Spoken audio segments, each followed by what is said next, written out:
Hi learners, let's learn present continuous tense and past continuous tense. Present continuous tense are formed by adding the ing form of the verb to the auxiliary verb am, is or are. We use the present progressive when we talk about something which is happening at the moment of speaking. We use present continuous tense when the action is in progress.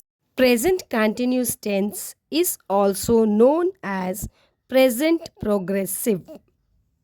Let's see the examples.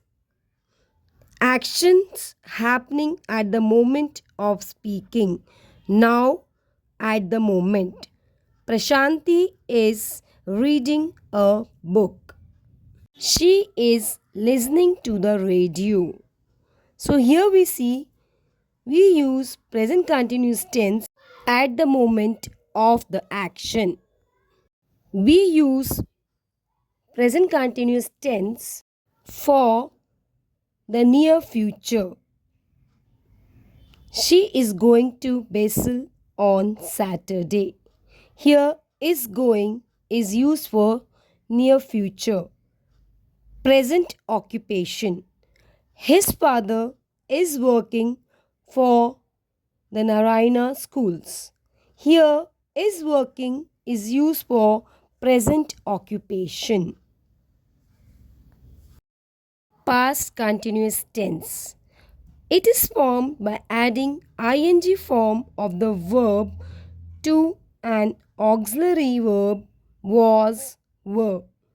We use past progressive when we talk about something which was happening around a period of time in the past.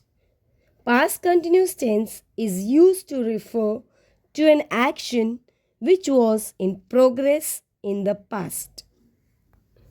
We use past progressive with simple past.